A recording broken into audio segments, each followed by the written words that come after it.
L'actualité sur Eden Télévision, bienvenue à toutes et à tous, voici les titres. Militantisme et réforme du système partisan au Bénin, c'est le thème de la formation qui a réuni ce samedi sur le campus Thabo-Mekalavi, responsable de l'UDBN Union pour le développement d'un Bénin nouveau, session de l'université, objectif former les jeunes sur les bases de la démocratie. Changement climatique et production agricole, les signes visibles de ces changements climatiques au Bénin influencent les activités agricoles. C'est le cas dans la commune de Tofo au sud du Bénin. Et puis, quelle est l'ambiance dans les rues de Cotonou à quelques semaines des fêtes de fin d'année? Carole Olaye a fait un tour. Vous aurez son reportage dans cette édition également.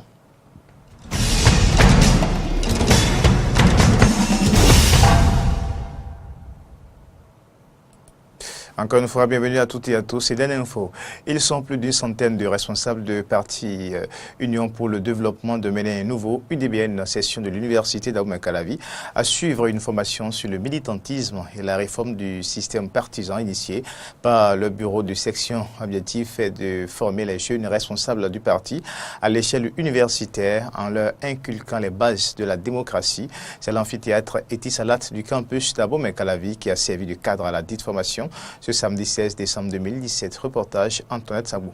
Venus de toutes les coordinations des facultés et écoles, les responsables du parti Union pour le développement d'un Bénin nouveau UDBN, section de l'université d'Thabo-Mekalavi, ont répondu présents au deuxième séminaire de formation organisé à leur profit. Ces responsables du parti UDBN section UAC ont reçu de nouvelles connaissances sur la constitution béninoise du 11 décembre 1990, la réforme du système partisan au Bénin, le sens de responsabilité, le respect des droits fondamentaux de chaque être humain et surtout le militantisme dans un parti politique comme celui de l'UDBN. Le membre du parti, c'est quelqu'un qui a satisfait aux conditions d'adhésion au parti. Il est doté d'une carte de membre. Il peut avoir ou non un rôle au sein du parti. Mais le militant, c'est encore plus sérieux. Le militant est aussi un membre du parti. Mais au-delà d'être un membre du parti, il est un membre actif du parti. Il donne de son énergie pour le parti, il donne de son temps pour le parti, il réfléchit pour le parti, il travaille pour le parti. Donc voilà un peu la différence que vous devez faire entre être membre d'une association et être militant de cette association. Satisfait de la forte présence des participants, les membres du bureau UDBN section UAC se frottent les mains. Vous allez constater à l'intérieur que la mobilisation est très forte et les jeunes sont vraiment décidés pour y arriver. Et ce qui est très bien, c'est la formation de cette jeunesse qui demain va construire notre pays, qui demain aura la charge de développer notre pays, doit avoir les morales, les règles et éthiques nécessaires qu'il faut pour pouvoir développer. Qu'on veuille ou pas, et jeunes, nous devons nous initier dans la politique, nous devons avoir une idée de la politique parce que qu'on veuille ou pas, on doit prendre part à la politique aujourd'hui. Nul n'est censé ignorer la loi du pays, donc la politique prend part là. C'est dans une ambiance festive que ce séminaire de formation a pris fin. Les regards des militants de l'UDBN UAC sont tournés vers le café politique sur le PAG, programme d'action du gouvernement, et la présentation de vœux à leur leader charismatique, l'honorable Claudine Afiavi Prudencio.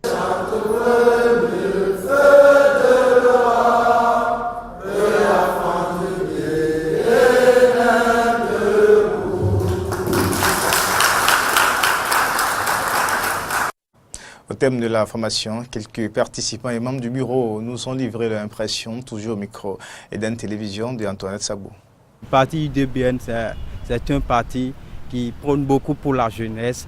Il ne faut pas que de temps en temps les jeunes prônent pour suivre l'argent. C'est de la formation pour soit sa carrière même, pour un demain meilleur. C'est pourquoi le parti UDBN assume toutes ces institutions au niveau de son parti.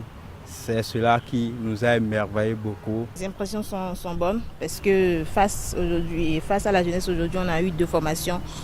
La première, c'est les étudiants à l'école de la Constitution béninoise. Ça nous permet une fois encore d'apprécier notre Constitution et de comprendre notre constitution qui est la loi fondamentale de notre pays. La deuxième formation, c'est le militantisme dans les partis politiques, notamment l'UDBN aujourd'hui. Ces deux formations vont nous permettre de prendre conscience une fois encore de cette jeunesse et de mieux suivre les conseils des deux communicateurs. Nous remercions d'abord l'honorable Prudencio pour l'engagement qu'elle a pour la jeunesse béninoise et surtout la jeunesse estudiantine. Nous remercions aussi le bureau de l'UAC parce que pour y arriver à ce deuxième séminaire pour la jeunesse et pour le bureau de l'UDBN, UAC, ce n'est pas facile. On s'est organisé pour faire plusieurs communications sur des thèmes différents, mais pour le moment c'est très bien, la mobilisation est très forte, les jeunes étudiants sont décidés, sont engagés à militer activement pour le parti UDBN et ils sont vraiment engagés. Au prime abord, je tiens à remercier l'honorable Prudencio et secondo, je remercie d'abord aussi les coordonnateurs, on a beaucoup aimé. Et pour vous parler un peu de la conférence, ils nous ont parlé de la constitution béninoise, en quoi elle se repose. Et secondo, on a parlé du militantisme. Et l'UDBN, pour vous dire, c'est un parti politique qui est bien ordonné. Et moi, à travers tout le développement de long à l'âge, moi j'ai beaucoup apprécié. J'ai adhéré et puis je fais partie des militants engagés et actifs d'ailleurs. Et mes projets, c'est que je fasse découvrir aux autres de comment ça se passe. On change maintenant de registre. Visible depuis plusieurs années, les changements climatiques perturbent les activités agricoles au Bénin. La non-maîtrise des saisons, le réchauffement, le manque d'eau influencent les rendements avec des pertes énormes de récoltes. Paysans et producteurs s'en plaignent. C'est le cas à Tofo, une commune située au sud du Bénin. Reportage. Nos maïs semés en août n'ont rien donné. C'est ce qu'on a semé en septembre que vous voyez ici. Témoignage de Patrice Aizansi, la quarantaine, agriculteur à Agué, un arrondissement de la commune de Tofo dans le sud du Bénin. Les rendements de ces champs de maïs, de tomates et d'ananas ont drastiquement baissé au fil des années. Les fluctuations saisonnières, la rareté et l'imprévisibilité des pluies, des signes distinctifs des changements climatiques, en sont les principales causes, témoigne Pascal Lodjou, un autre producteur agricole du milieu. Depuis un certain temps, on ne compte plus trop sur la saison, puisque des fois on attend l'arrivée de la pluie et ça commence si tôt. Des fois, on attend, veut dire ça dépasse largement le moment convenable avant de venir. La saison passée, par exemple, on a eu pluie au-delà du moment que ça devait faire pour cesser, quoi. Donc ça fait que assez de maïs ont eu de problèmes. Vous voyez, ce champ, par exemple, si la pluie s'arrêtait, veut dire au temps normal, là, ça ne devait pas être comme ça. Le rendement devait être plus que ça. Dégradation des terres, manque d'eau, baisse du rendement des cultures, pertes et endettement sont des réalités que vivent ces producteurs à chaque saison. Sur les autres cultures aussi, on ressent la faiblesse du rendement. Donc, c'est dans tous les secteurs d'activité, de production ici, on a des problèmes. Il y a de cela 10 ans, 15 ans, tel que ça pleuvait, aujourd'hui ce n'est plus ça. Et il y a un manque de pluie et ça fait que par moment ça agit sur la production. Avec les effets néfastes des changements climatiques sur la production agricole à Tofo, la commune perd progressivement son statut de grenier de l'Atlantique. Les maïs frais, même de crinquins, de tomates un peu partout, ça quitte Tofo. Mais aujourd'hui, nos parents ont commencé par avoir des problèmes parce que la pluie tombe rarement. Et que c'est au moment où on n'attend pas que la pluie tombe, et au moment où ils ont sacré, ils attendent la pluie, ça ne tombe pas. Ces producteurs n'ont pas autre choix que d'augmenter l'utilisation des engrais chimiques pour améliorer les rendements. Mais là encore, résultat insatisfaisant. Nous faisons recours aux produits chimiques par moment, les engrais chimiques pour quand même renforcer un peu nos plantations. Malgré ça, ça ne donne pas ce que ça devrait donner normalement. La maïs va continuer à sensibiliser la population, et de prendre conscience et de freiner un peu, à couper les bois. Je leur dis de commencer par, surtout commencer par planter des arbres. Et les autorités communales, quant à elles, encouragent le reboisement pour inverser la situation et redonner espoir et sourire à ces producteurs victimes des changements climatiques. Le concours de recrutement d'agents de l'État, session du 16 et 17 décembre 2017, a été organisé ce week-end. La cérémonie officielle de lancement s'est déroulée en présence des ministres en charge de l'enseignement secondaire et celui en charge des affaires sociales. On écoute respectivement le directeur du recrutement des agents de l'État, suivi des ministres Bintou Tchabiadam et Maouyon Kakpo, au micro Carnot François Mouderinto. Nous venons de parcourir 2 centres. Il y a le centre de CG Bégamé qui abrite les candidats au concours de recrutement des inspecteurs des finances. Ces candidats vont composer sur 2 jours. Donc ils vont composer aujourd'hui et demain. Nous avons reçu au total 521 dossiers et 67 dossiers ont été rejetés. Et aujourd'hui, c'est 454 candidats qui sont invités à composer ce matin. Donc, on a lancé la composition de la culture générale et cet après-midi, ils vont composer en comptabilité générale. Et demain matin, ils vont composer en finances publiques et demain après-midi, ce sera la fin. Donc, ils composeront en matière optionnelle. Les impressions sont bonnes, surtout en ce qui me concerne et c'est ce pourquoi je suis ici. Et nous manquons cruellement d'agents dans les centres de promotion sociale et le recrutement qui a été lancé nous agrée beaucoup parce que le ministère va avoir de nouveaux personnels pour meubler ces centres-là. J'ai pu constater que le ministère des Affaires sociales, qui s'occupe également des personnes et des handicapés, il y a une salle qui a été apprêtée pour recevoir des candidats non-voyants. Et je leur souhaite vraiment une bonne chance pour qu'ils puissent être recrutés à ce concours, qu'ils puissent réussir à ce concours et faire désormais partie du personnel dont j'ai la charge. Nous étions déjà au centre de CEG de Bégamé où se déroule le concours de recrutement des inspecteurs des finances. Ici, nous avons le concours de recrutement du personnel de l'action sociale ainsi que le personnel du développement rural. Le constat que nous avons fait sur le terrain après le lancement de ces différents concours, c'est que tout se passe correctement, dans l'ordre et selon les normes de l'organisation des concours sur le plan national et sur le plan international. Ce que nous avons également observé, c'est que toutes les dispositions sont prises par la direction du recrutement du personnel des agents de l'État pour que tout puisse bien se passer normalement. Georges Bada, le maire de la commune d'Abomey-Calavi, a tenu sa première séance de reddition de comptes ce vendredi 15 décembre 2017. C'était en présence des cadres administratifs, conseillers communaux, têtes couronnées et les populations. Reportage Carole Olaye, Denis Maouya. C'est un moment de vérité entre Georges Bada et ses mandants. Il s'agit pour la première autorité de la commune d'Abomey-Calavi de rendre compte aux populations des 9 arrondissements que compte sa commune de sa gestion des affaires publiques depuis environ 2 ans.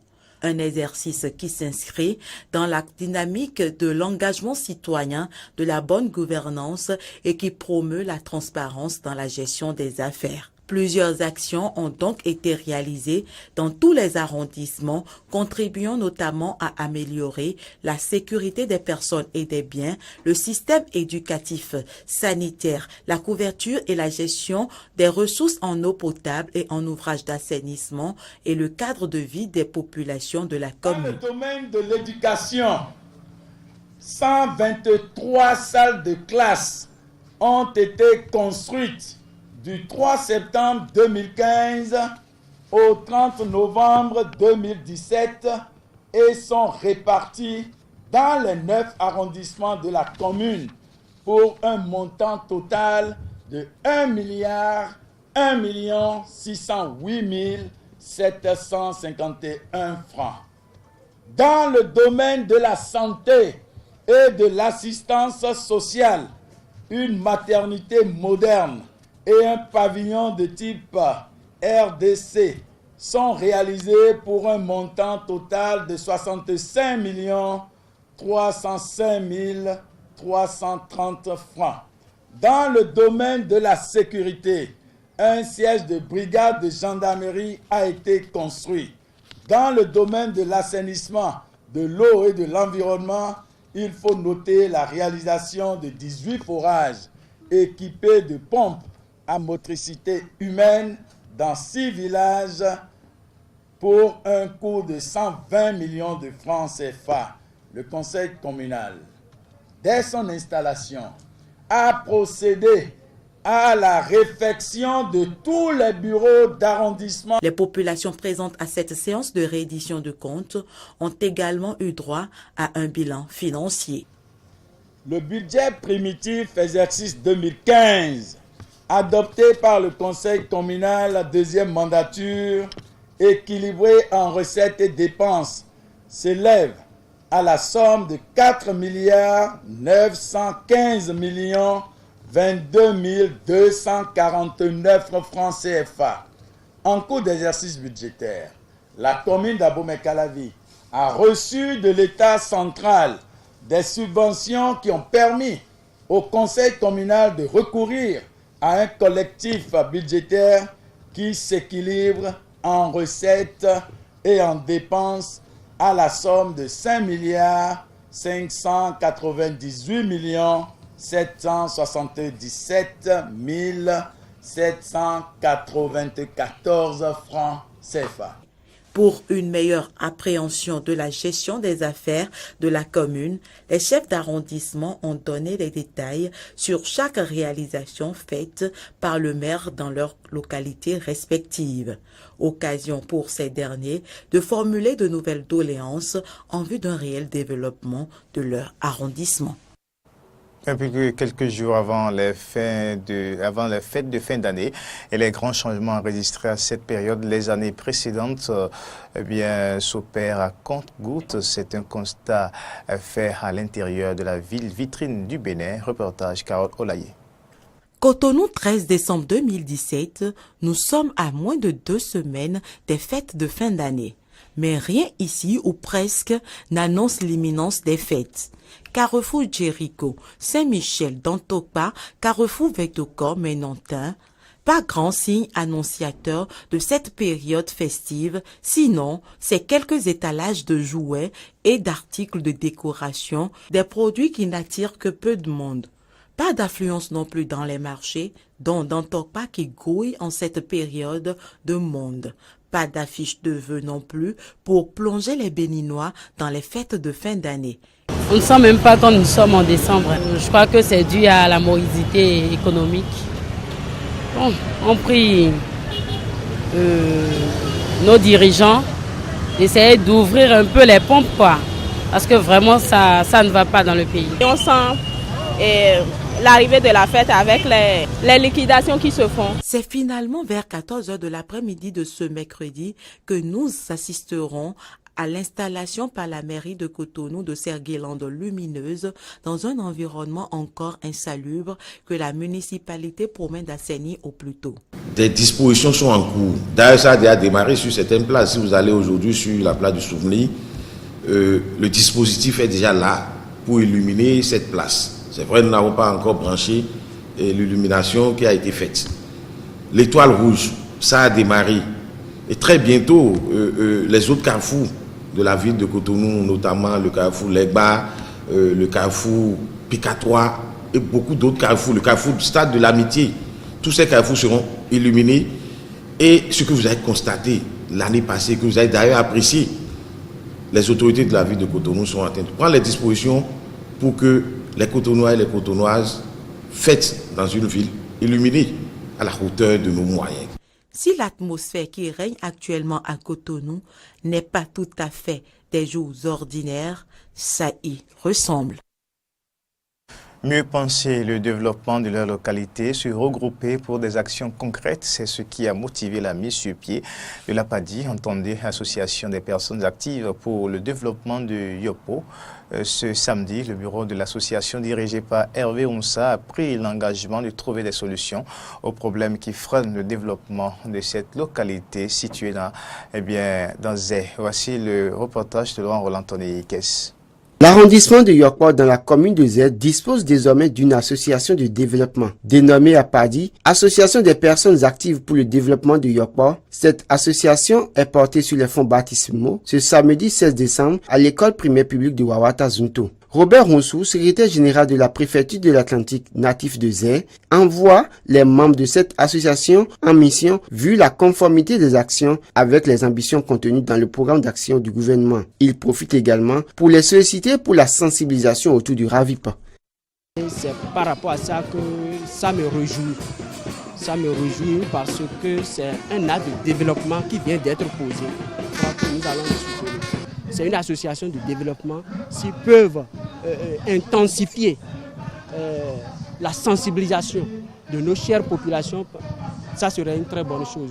Moi, mon souhait, c'est que toutes les populations du département de l'Atlantique soient recensées et nous œuvrons dans ce sens.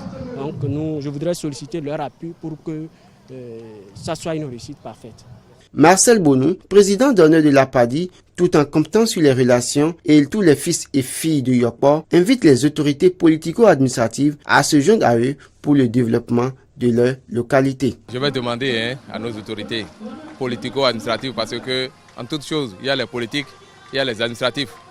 Il faudrait qu'ils pensent désormais à l'arrondissement de Yokpo, au village qui constitue l'arrondissement de Yokpo, pour le développement de Yokpo. Vous voyez, on dit le développement, ça part de la base. Ça part de la base. Donc, chacun de nous, j'invite et je les exhorte à ce qu'elles viennent appuyer les frères et sœurs, les parents, les autorités même locales qui sont ici pour le développement de Yokpo. Donc, l'appui que je leur demande, immédiat, qu'on ait un plan de développement pour Yokpo. Et à partir de là, nous allons penser à sa mise en œuvre pour voir là où on peut aller. Et je pense quand même que l'aide de chacun ne sera pas de trop. Mais déjà, Hervé Roussa, président de l'Association des personnes actives pour le développement de Yokpo, conscient des défis à relever, connaît les problèmes auxquels il faudra s'attaquer en urgence. J'invite l'Assemblée à accorder une attention particulière aux questions suivantes. La vente très moins chère des terres pour résoudre des problèmes de moindre importance. La scolarisation et la déperdition scolaire qui menacent sérieusement sur tous les plans. L'élargissement de nos routes. Le centre de santé d'État de Yokpo en construction qui a été abandonné en éléphant blanc. En avant pour l'unité des fils de Yokpo. En avant pour le développement économique, social et culturel de l'arrondissement. Les manifestations de mise sur pied de l'association ont été précédées d'un cross-country et d'une caravane à travers l'arrondissement. Hervé Roussa, président de l'APADI, est à la tête d'un bureau de 21 membres pour un mandat de 2 ans. Mesdames, Messieurs, c'est la fin de cette édition. Merci de l'avoir suivi et bonne suite des programmes Sud Télévision. Au revoir.